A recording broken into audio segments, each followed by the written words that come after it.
Welcome to the Ripcord Moment. I'm your host, Joe Seetoo. Today we're joined by Joel Sherwin. He is an experienced attorney. He's a fintech leader, and now he's actually a published author as well.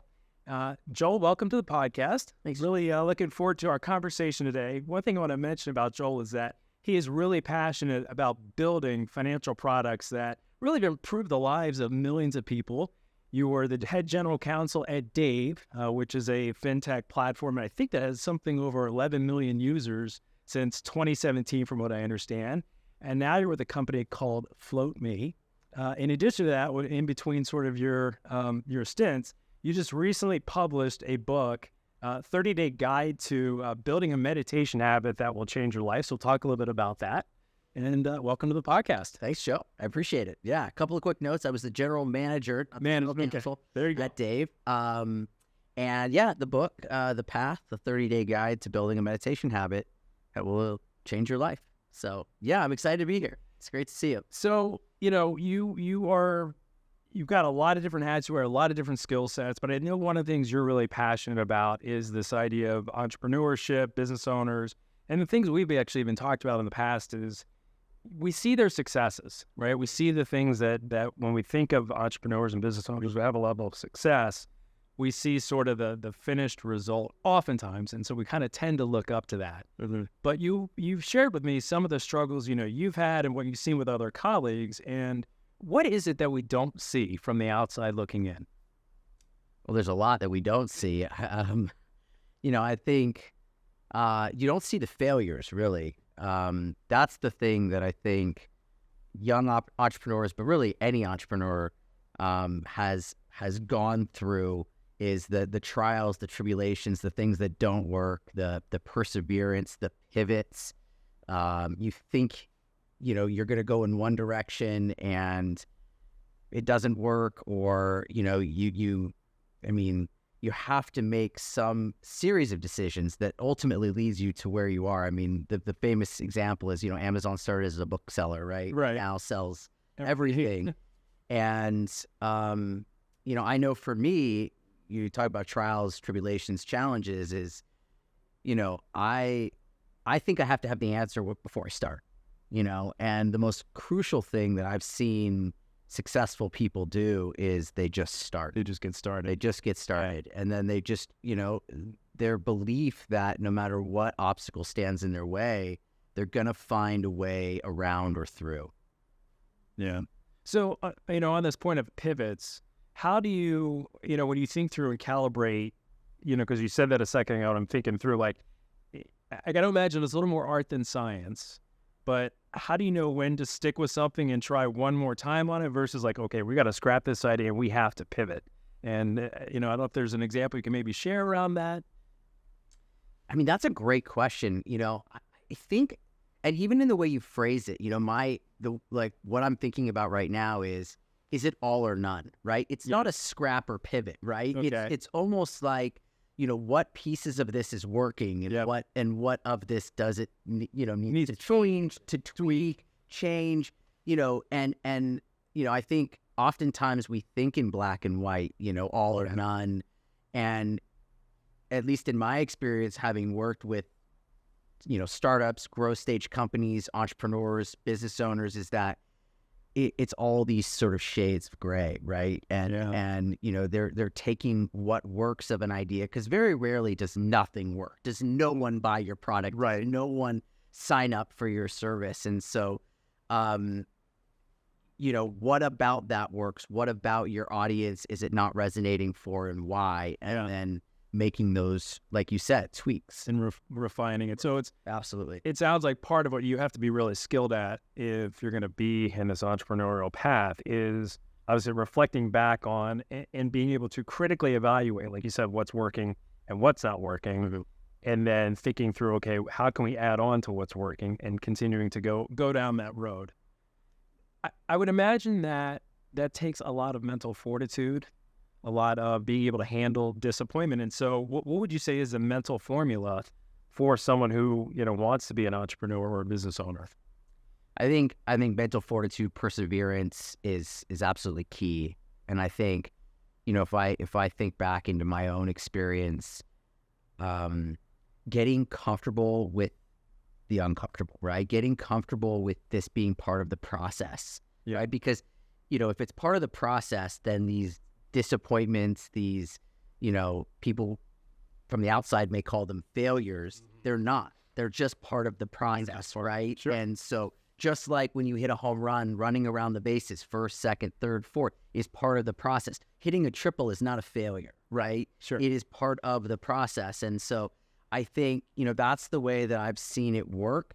That's the way that I've sort of started to train my, and conditioned my mind to think about things that, they may fall short of my, expectations, what I wrote down, but it's still massive progress. And it's those sort of small wins that, they add up to this, great accomplishment at the end that you're looking back on that you ultimately always wanted. Well, what you just said, that reminds me of a book I read not too long ago by Dan Sullivan, The Gap and the Gain. I think I even You did recommend it. I haven't read it yet. That's okay. I mean, you've been busy writing your own book. Yeah. But yeah, I mean, it's interesting how we, outline some vision for what we want.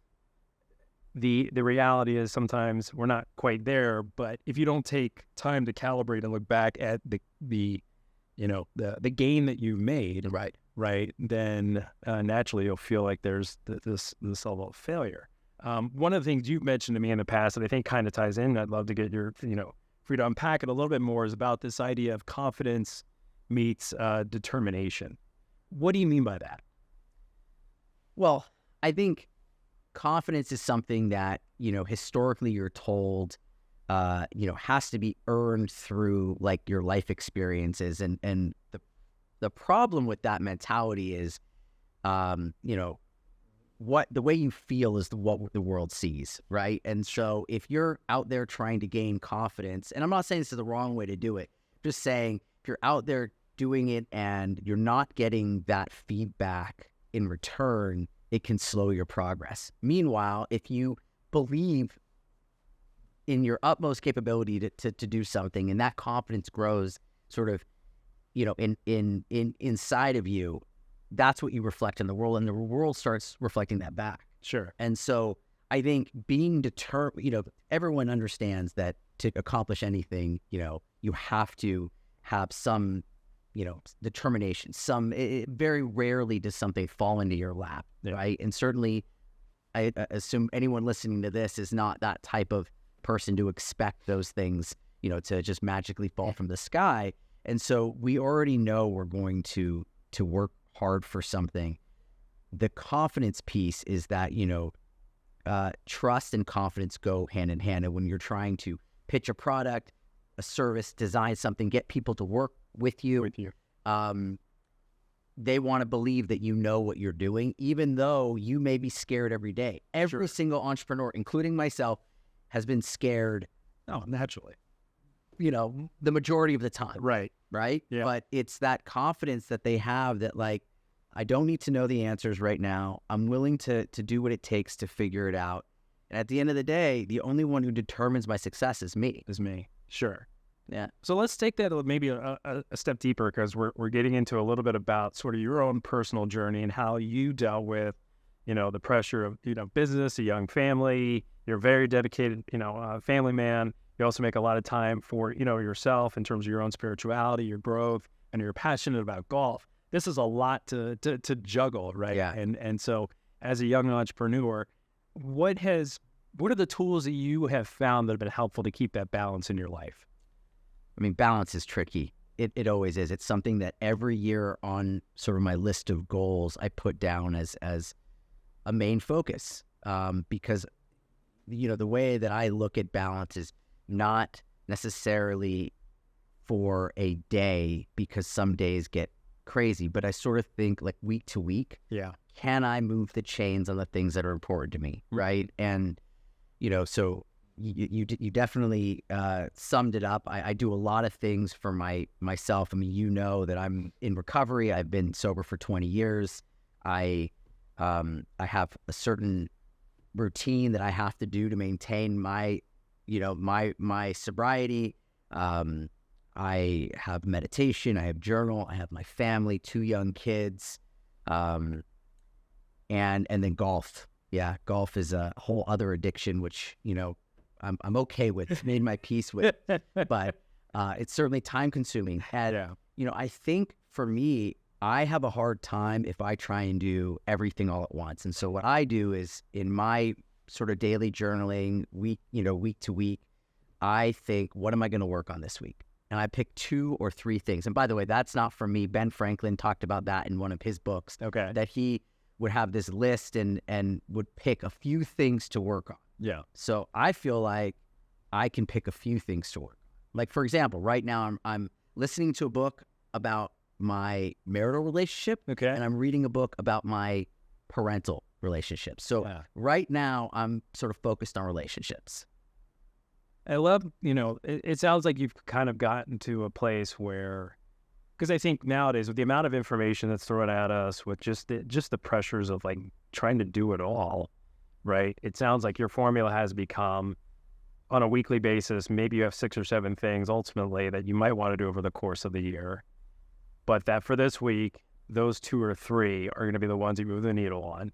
And then you're recalibrating every so often. That's exactly right. Okay. And the reality is, there was this whole idea of multitasking as being like the measure of the thing, and now more and more it's shown that it's actually it does not work.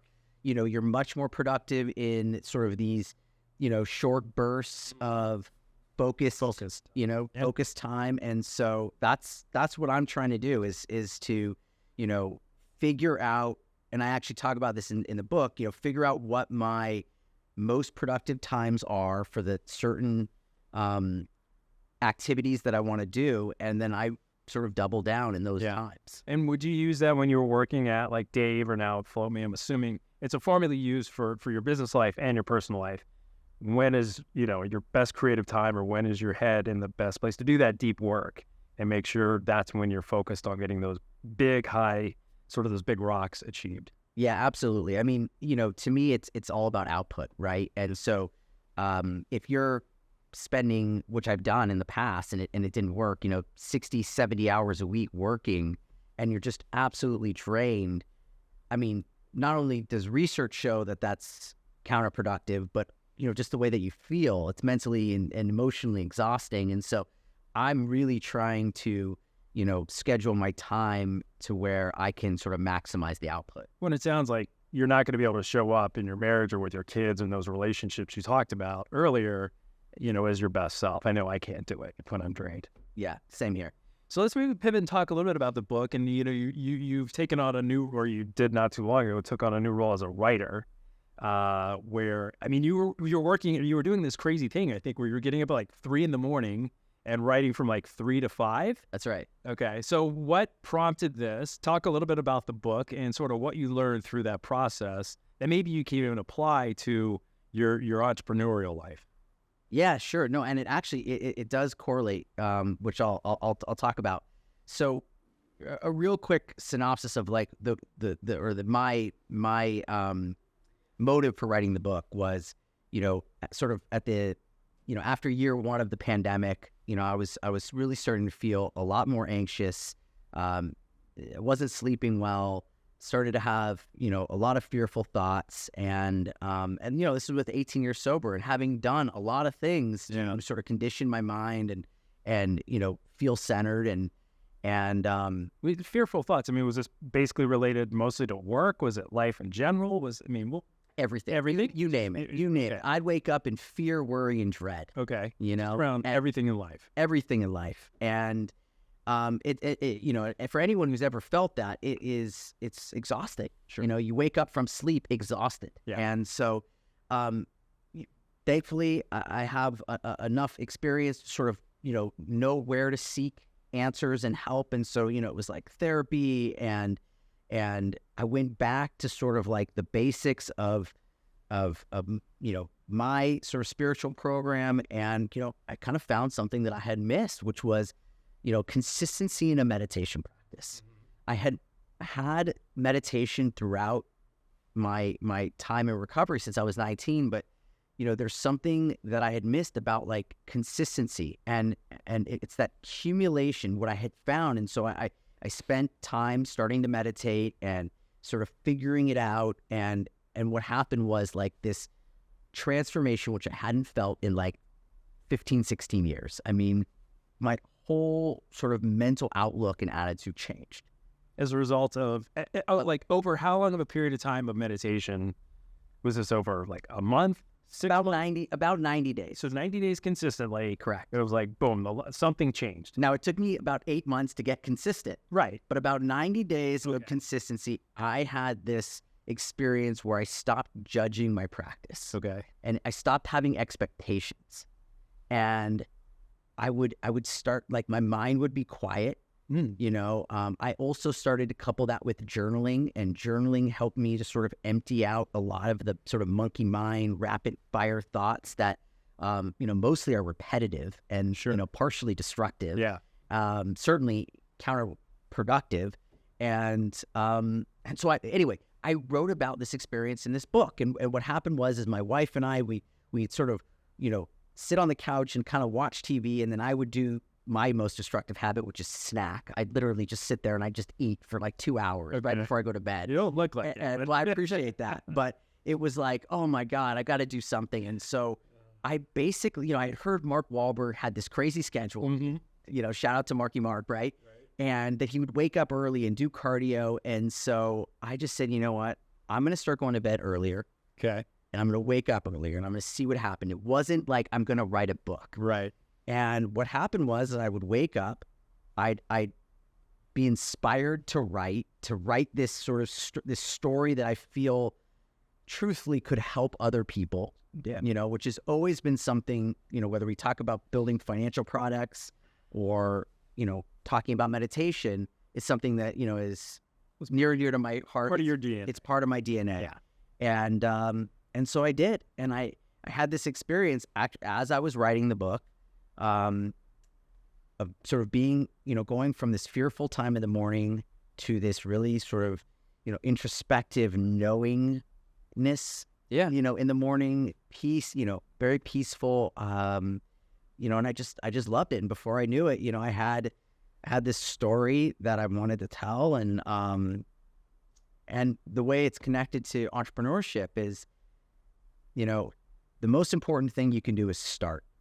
The next most important thing you can do is keep going. You know, and I've started a lot of things. I've got, you know, and look, you know, probably the most expensive real estate is the graveyard of ideas that have never been finished. Sure. You know, and I have that. And there was something profound in actually getting this book published and putting it into the work. You mean like a sense of accomplishment that you know, A to Z got through something? Yeah.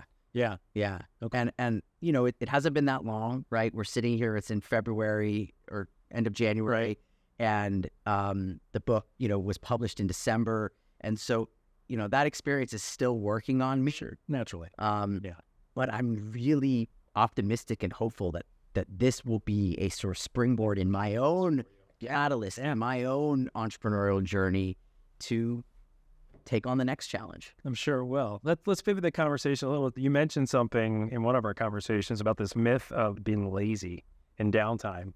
I kind of want to just spend just a minute or two, kind of your thoughts on that.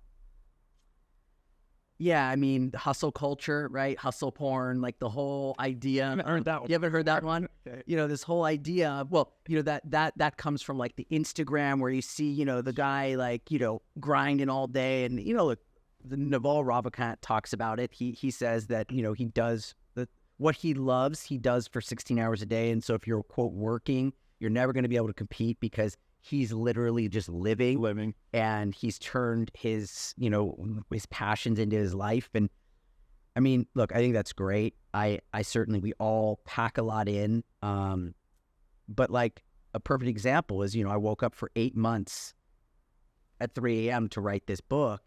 And now that it's done, like this year, I've sort of been like, quote, sleeping in until like, you know, my kids get up at 5:30 or 6 or whatever.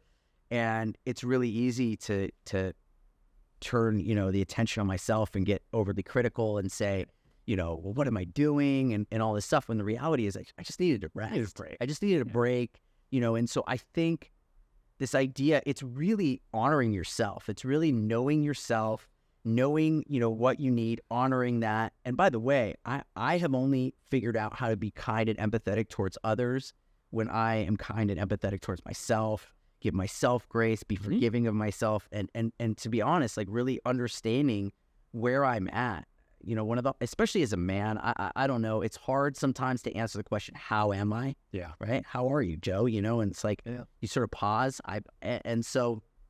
But you're deeply honest when it comes to that. I've even noticed in our interactions. I try to. No, you absolutely are. Where I think so many of us, when we're talking to people who are maybe not deep friends, but acquaintances, we naturally just, hey, I'm fine. It's great. How was your weekend? I was great. Right. We kind of sort of gloss over those things. Let's take this maybe a step deeper, though, in terms of your support team. Your wife, Jen's actually here in the studio with us listening to this. You talk a lot about, I think it's something we all get, the importance of surrounding yourself with the right support team. I think it makes sense in business, but for you, maybe we can talk a little bit about personally, like what does that look like? I mean, you're on that team. Well, for sure. I mean, we've had lunches in the past where we've, bounced ideas off each other, and it's a two-way street. And I certainly, value our relationship. And I think, that's what support means. It's finding people who you can both give and receive. All my relationships, I'm never looking at my relationships as what can this person give to me. I'm always looking at who is this person, how can I add value to their life. Hopefully they add value to my life. But certainly asking for help is very difficult, just in general, right? From a lot of people. And I think, cultivating relationships for people who have done what you want to do, or who even, I have a friend who started a massive clothing brand and sold it. And, I was kind of having some ideas about clothing over there, I guess last summer. And, just to be able to call him and just sort of bounce his brain. Yeah, bounce some ideas off. Hey, does this make sense? Am I even, in the right ballpark here? It's great. It's great. So I think for folks that don't have that, I think, start with like, what can you give, right? Who can you identify in sort of your surroundings or people who know people, and find out, how can you make those connections? Yeah, what adds value to their life? Sure. Because that's the thing too, is we so undervalue our contribution, our abilities, right? We are uniquely here, for the ability to solve problems that like we are, we as individuals, have a perspective on, right? And so I think, I know for me, I've massively undervalued at times, hopefully not as much currently, at what, how my unique perspective, based on my experiences, can help someone. So talking about unique perspectives, what are the lessons you think you've learned today that you'll carry with you to float me on a go forward? Two lessons you think. I think number one is people matter. Like the people around you, the team that you're building, it's so important to, no matter how fast, and in startup or growth, stage businesses, maybe in any business, sometimes things move so fast that it's almost like an afterthought to make sure that the people who are helping you move as fast as you need to are taken care of. Yeah. Or the right people. Yeah. And so I think that's a big lesson for me, is that you're never going to get to where you want to go alone. Sure. Right. So make sure you got the right people around you, and you take care of those people sort of through the process. Second thing I probably learned that I'll take with me is, I learned, for me, what my strong suits are. And I think, one of them is investing in other people and having them ultimately, kind of. Well, that's the definition of leadership in many ways, right? I hope so. Yeah, develop their own, new skills and take on new responsibilities and elevating them to a level that perhaps they wouldn't have gotten to on their own. You're helping to be that catalyst to support them. Yeah. No, I think that's right. And that's certainly the way I think of leadership. And so I think I certainly learned a lot of myself as a leader and where I needed to spend more time on. And I could tell you, I mean, for me, the thing that I learned is that, I sometimes want to be well-liked and so the ability to develop, the respect and also the clarity. See, people want clarity, right? And even if it's not the direction that they, want or they disagree, if it's clear and it's well explained and, well intentioned, you usually can align hearts and minds in that direction. They're going to be receptive to the input. Versus sort of like not really wanting to say because it's not the popular view. Yeah. Well, Joel, we call this the Ripcord Moment because I believe when an owner, entrepreneur thinks about some sort of succession event, right, they've got to have their parachute packed. They got to have the right people packing the parachute. I always ask our guests for 2 action items. It could be things that we've even covered in this conversation for, entrepreneurs maybe that are in growth mode that are thinking about scaling and or at some point going to have some sort of succession event. And so sort of what are your 2 critical takeaways that our audience should think about as they're growing their businesses? Well, I think the first one is define your core values. I think that shapes not just the company, what the company sells or what the company does, but I think it also shapes who the company does it with, right? Whether it's the target audience or the folks that are building it with you. And I think, when I think of really strong brands or companies that have lasted, and met the test of time, and it's those that have a clear vision and have sort of clear core values that they live by, that they hire, that's part of their sort of ethos, how they operate. Yeah, it's got to be authentic. Oh, absolutely. Right? And it usually starts, at the top. Yep. But what's really cool, and I mean, Netflix for years was touted as, having a very strong culture, and I've read their culture document, and, they talk about it's not for everyone, and those that it's for tend to be,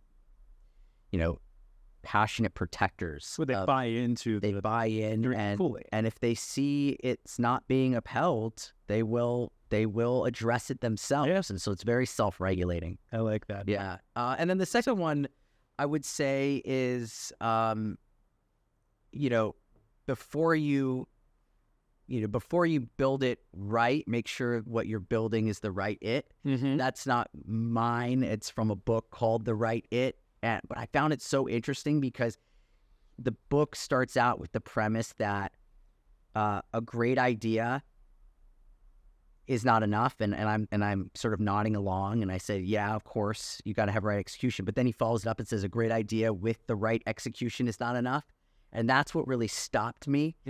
And then he gives you examples of like Google has a whole graveyard of like broken or failed products. Right. Pepsi had Clear Pepsi, which didn't work. Right. And he said it's not because those folks didn't know technology or didn't know beverages. It's that the audience didn't want it. The market didn't want it. The market didn't want it. And so it's really gotten me to think, and you don't want to think, it's not like, analysis, paralysis, right? But, it has gotten me to think a little bit about, do I understand, am I trying to solve a problem that exists? Do I understand the market? Am I trying to solve the problem in a way that, the market wants it solved? I mean, I love what Steve Jobs said so many years ago, where he's like, we're building things that people don't even know they want. I think that's amazing. But like, for the majority, you can still have a great product and a great entrepreneurial story that's very successful with building things that people do know they want in a way that they've told you they want them, kind of thing. Understood. So, well, let's go ahead and wrap it up. If the audience wants to get a hold of you, reach you, find out more about your book, how could they go about doing that? I have a website, joelsherwin.com. I'm on LinkedIn, Joel Sherwin. Nice. Yeah. Great. Well, this is Joe Seetoo signing off from the Ripcord Moment. Joel, thanks for being with us, and it was a great conversation. Yeah, thanks, Joe. Thank you. Appreciate it.